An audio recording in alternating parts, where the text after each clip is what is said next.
On this episode of the podcast, I have with me Eiwe Lingefors. He is the Director of Engineering. He actually manages two teams there, Cybersecurity and Platform. We'll talk about how that has converged.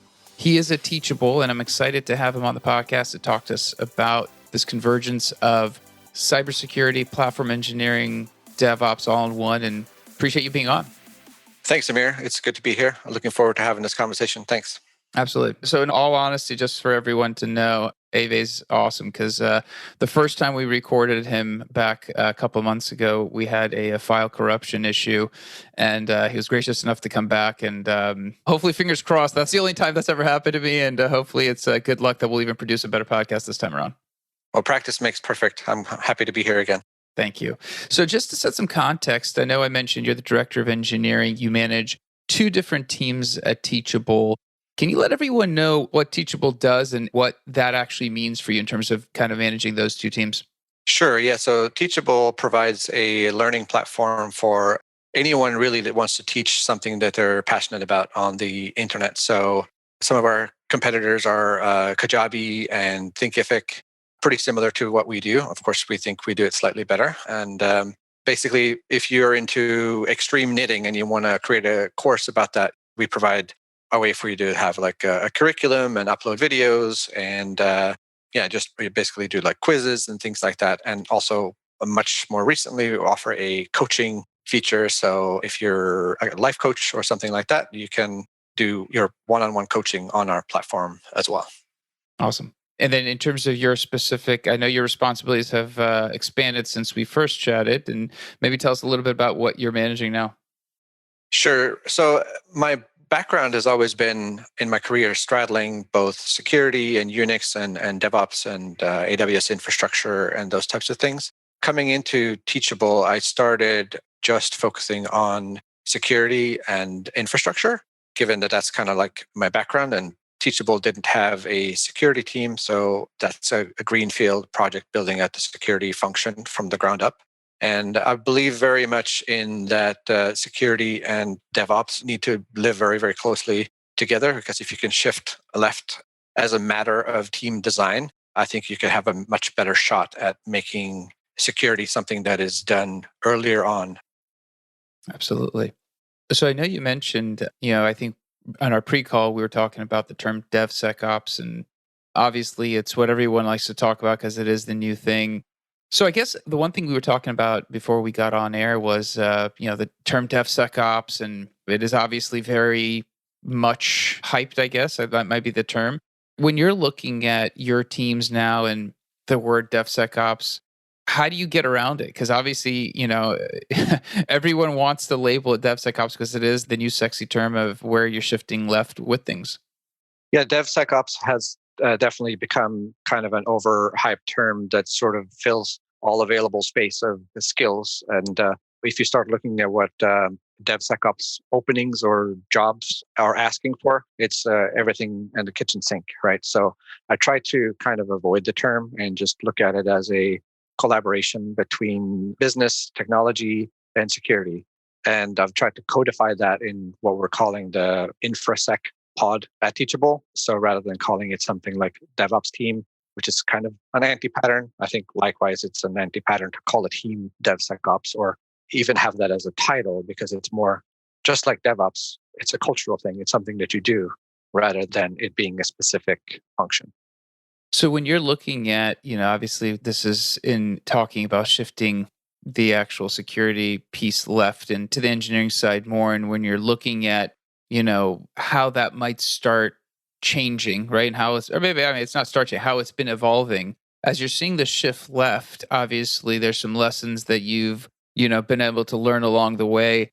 Are there things, if you're trying to start, from scratch, or you're starting pretty early in the process, are there things that potentially you want to be doing earlier than not? I think that one of the core things is to understand the people that you're trying to help and the people that you're trying to secure. It just starts with building relationships with the people that you're serving, and even trying to look at yourself as a service organization when you are a infrastructure team or a security team. And it's all about building those early relationships and making the secure thing the easy thing, and educating developers and the users you're serving about the need for security, why we need to start doing it earlier, and what the benefits are of doing it early versus waiting until something is close to production and then asking the security team, hey, is this secure? Which sounds like it shouldn't happen, but it happens all the time. Yes, I've heard this. So if you're looking at these maybe and you're going to maybe you can break it down for us a little bit more granularly about the benefits versus waiting. What are some of the handful or two or three things that you've noticed that you gain from pushing it earlier in the process? Yeah, I'll name a couple of things. So, starting with just security awareness, cybersecurity training and awareness, that starts at the individual level in an organization. And if you have an opportunity to make people feel like security is interesting and train people on security and having, considerations earlier on in the design process about what does it mean when a user is authenticating, or what are the potential ways that someone can break this from a security perspective, and starting to have those conversations in the idea stage or inception stage of a product. And then getting a little bit more technical, talking about the need for stuff like code analysis or security reviews, whatever works for the organization that you're working within, and just like what kinds of benefits you can get from having a code analysis or security review. And when you're speaking with engineers specifically, for example, code quality is something that engineers are very much concerned about, and security is a core part of that. And educating and teaching the value of making and creating resilient code and applications, I think, is very important. When you're typically, and this is obviously we're talking about, let's say, a situation where it's a little bit earlier on in the process and trying to establish some of these security shift left concepts. When you're going to the engineers, what might be a typical pushback? Like, they're obviously busy with their day. They get security is important. What's a typical, one or two things that they might push back because it's just something that's kind of out of scope for them when you first approach them? There's a lot of baggage with security, and people can often feel like it's going to slow their work down. It's going to be a lot of extra work for them. And it's just going to, in the end, result in a worse experience for both them and the end user, because they're going to feel like things are too locked down. And again, developers might feel like their product is being developed too slowly because they have to stop and think about all these security things. That makes sense. And I guess at Teachable, we can use Teachable as a good example. You're obviously managing a lot of this process in the back end, the platform, the cybersecurity components. When you wanted to first potentially move some of the security pieces left, would you potentially wait? Is there like a certain maturity size of a company, or you know what? It doesn't matter if you're 30 people and you have an infrastructure person who knows security, start shifting it left. Are there times when you should not, shift it left and wait? I guess that's just something I was just kind of curious about there. I think there's obviously no one size fits all, right? It's always a balancing consideration between security and business goals. Ultimately, you don't want to get in the way of reaching business goals. So there's always a bit of a balancing act that needs to be taken into consideration. And you do have to make risk judgments and occasionally say that maybe we don't need to do this now. Maybe we can do this later, but it should be just documented and understood so that everyone involved understands what the decision is that we're making and when we're going to get back to it. Yeah. And I guess when you're having the business decision of does it make business sense? Does it not make business sense? When you're part of that conversation, how do you balance in your mind? I'm sure you're always trying to balance the security side and you're trying to be cognizant of the business and their desire not to slow down, not to hinder growth. What's going on in your mind? Because obviously, as a security person, you're probably always concerned about security first and foremost. Sure. Yeah. And, as an executive and as a security person, it is important to not just focus on security. It's very easy to do that. But if you have blinders on in that way, you're not going to end up being a very effective security individual, I think. So you do have to educate yourself on the business and on what the business goals are. What are your business drivers and what are the important things? Because, if you secure things and you're not able to make money, then your business will tank, right? So there's always that need to meet with your executives and understand the business goals so that you can have those types of trade-off conversations, not just with them, but even within yourself. Because if you don't understand the larger why of the organization, you'll have a very hard time being involved in those types of conversations. Yeah, and I guess it's a double-edged sword because the business needs to grow. You can't afford, and this day and age, having a security breach. We're all kind of used to it, but I don't think it's something where anyone likes to see it or happen. I mean, obviously, sometimes it's detrimental to an organization, but that balancing act has to be. It seems definitely more art than science. To be honest, it seems like a lot of experience to determine kind of when you introduce things versus not. And then also it becomes incumbent upon you as a security professional to educate your stakeholders about why security is important and what the outcomes can be if we don't do security at this stage or at a later stage, and what that can mean. Whether that means talking about the average cost of a breach, or what the impact is of not addressing this critical vulnerability now, and what ramifications that can have. And then you have to be able to translate that into business terms. Yeah, absolutely.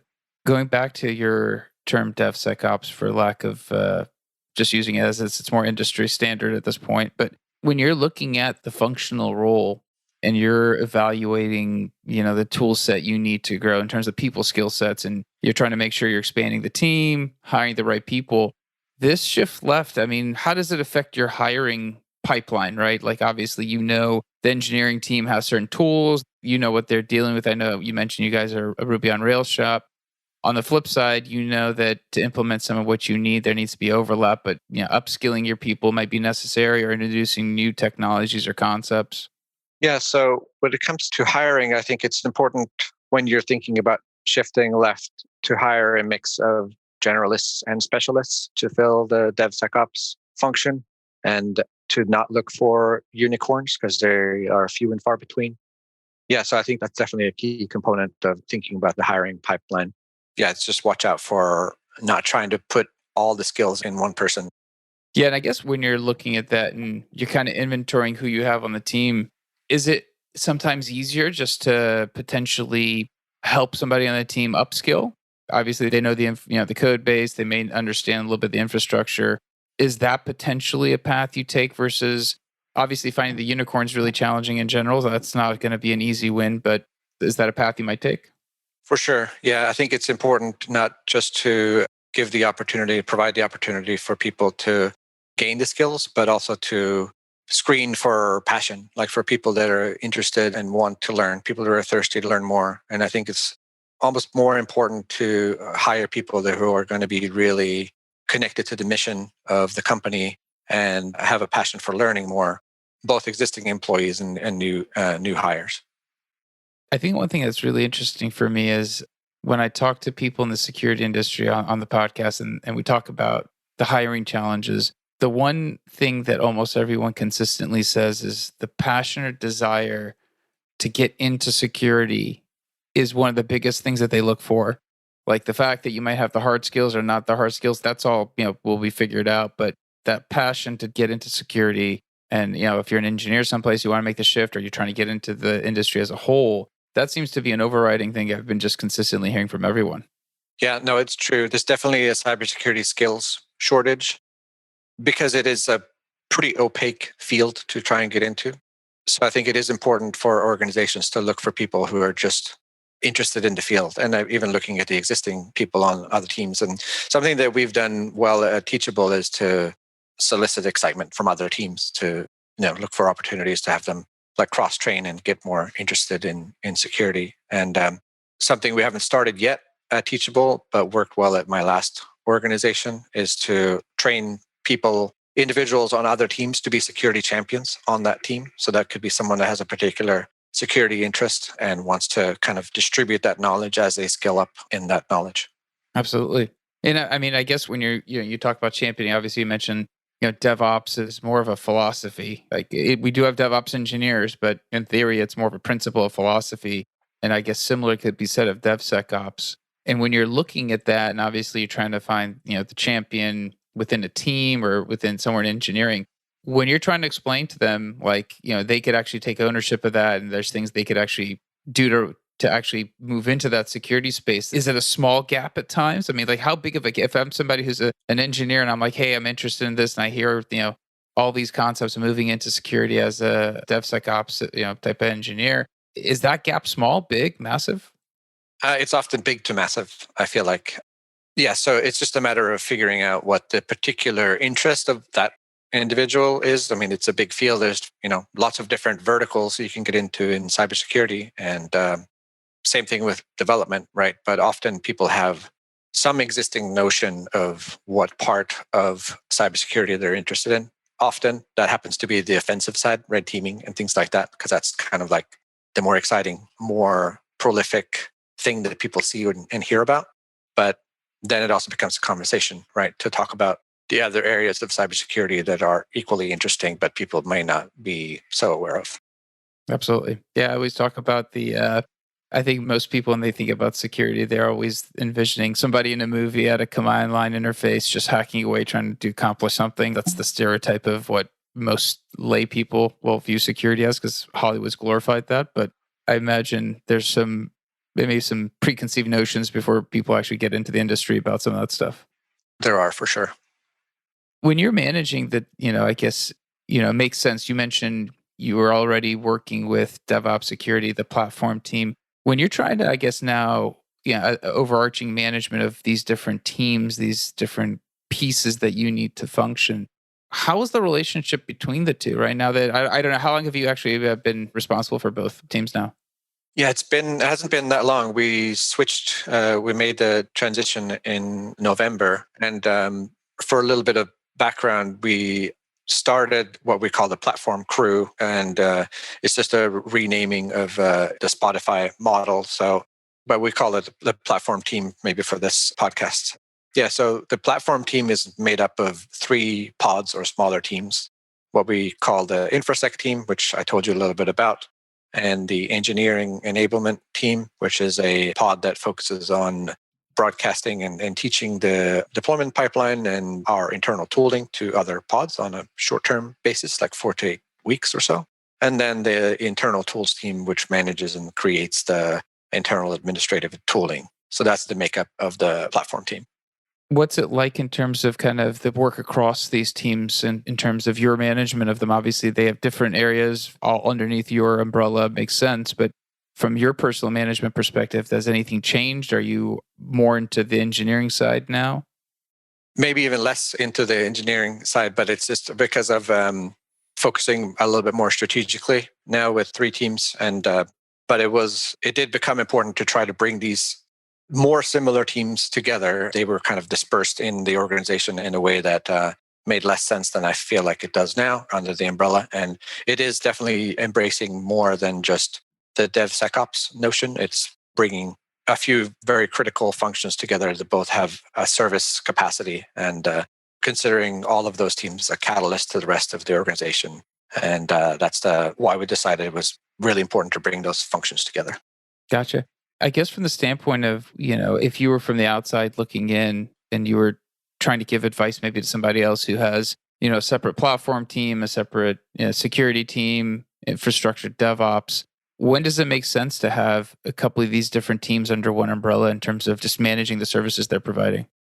I think it varies a little bit on what type of organization is and how big it is. But I think the important question to ask is, when does it make sense for these teams to work together? And are there benefits to having the infrastructure team work more closely with the development team than is currently the case? Are there existing silos? Are there bottlenecks in what the infrastructure or DevOps team is doing? Are developers tossing things over the fence? Do things take a long time? And where could there be benefits to making sure those people are more integrated and working more closely together on a day-to-day basis and doing pairing together and just working as a more cohesive unit rather than there being division or silos? Sure. I guess from your experience now that you've had the team under one umbrella for a couple of months, are there any tangible, benefits you've seen? I'm sure there's tangible benefits, but are you seeing any immediate wins in terms of having them as a cohesive team under one umbrella? There have been. And as I've been working with the team to, again, like I mentioned, think of ourselves as more of a service organization and working more collaboratively with our other teams, we've started getting more unsolicited props from other teams. And we hear the infra team mentioned more often in presentations and things like that. And, we actually just did a end of year and a Q1 presentation, and one of our other crews was discussing how they've done in Q4 and what they're doing in Q1, and seeing security mentioned on 3 separate occasions was really heartwarming to me, and feels like that's a tangible metric for that we're doing the right thing. That's awesome.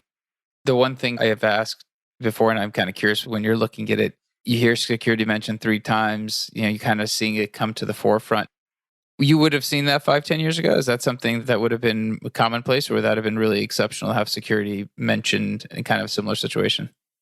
I feel like in the past, and maybe this is just a factor of the organizations I've worked with, but it's not often mentioned in a celebratory sense. And it's often mentioned when something's gone wrong or when there's been an incident, and not in something that teams are excited about working on. That makes a lot of sense because obviously, maybe 5, 10 years ago, depending on the organization, when security is mentioned, it's normally because something bad's happened. And that was when security became, a focal point. Now you're shifting this more towards the left. It's becoming more part of the process earlier. So maybe the relationship to other engineering teams is also, changing. It's becoming a little bit more fluid, and it's becoming a little bit more, I guess, not as reactionary, if that makes sense. Makes perfect sense. And I think that's a apt categorization. Very cool. I think the one thing I remember talking about in the first iteration of our first podcast we recorded with each other was, talking about that shift left and kind of what's happened in the 5 years, and focusing on maturity models of organizations. When you're looking at, and I think we kind of touched on it a little bit earlier, but when you're looking at the maturity of organizations and the risk appetite, when you're actually looking at your current team and you're kind of forward thinking, let's say 2 to 5 years, do you have a good sense in terms of like your product roadmap of what you can anticipate the team delivering and kind of becoming a more mature organization? Yeah, thankfully, in that regard, there are existing frameworks to lean on to be able to determine your current maturity and use the current maturity level, depending on what framework you're using, to see where you want to go. And then make sure that you define what your desired state is. Again, not something that you can do in isolation. Defining your desired state has to be done with buy-in and collaboration from the senior leadership team. But if you do those things and look at your, staffing resources and what the skills are on the team, that's how you start to be able to tease out what you're going to be able to accomplish in whatever time frame. Of course, that's pretty individual to the organization and the team as well. But thankfully, like I said, there are some pretty robust frameworks to determine this. Awesome. Yeah, I guess, I think when you're looking at where you're going, and obviously you're leveraging the framework and you're looking at your team, when it comes to the skill set, right, the hiring piece of it, you mentioned you kind of split that up between, generalists potentially and not looking for the unicorn and finding the right skill set. Is there potential bottleneck that you see in terms of skills that the team has to have that you're like, well, this is definitely a constraint, and either we have to find someone or we have to build somebody's skills to fit these specific roles that I'll be needing on the team? So is the question more like what are specific skill sets that I think are essential on a team? Yeah, I think in terms of maybe when you're forecasting out against the, you have the maturity model, there's existing frameworks, and that there's going to be some skills that the team has to have, and they're not all easy skills to just go hire for, just off the market sometimes. I appreciate you being on and being so gracious with your time, and yeah, if somebody is looking for one of those, either DevOps or security generalist on the team, make sure to reach out. We'll include your LinkedIn in the show notes if anyone wants to reach out direct with either job opportunity or potentially anything you mentioned on the podcast. We'll leave that for them to be able to do so. So appreciate your time. Thank you for being on, and that's it for today's show. And again, we'll make sure we include all the necessary links to get in touch with Eiwe, just to put it in the show notes. And we'll be back again to cover a new topic, new set of episodes. As always, please leave us a review on the podcast. The growth has been phenomenal. It's been just kind of percolating up, and we're just excited about the feedback we're getting. And the other is, if there's topics you want us to cover, just hit me up on LinkedIn, drop me a line, and let me know. We'll try to get that included. Until next time, thanks.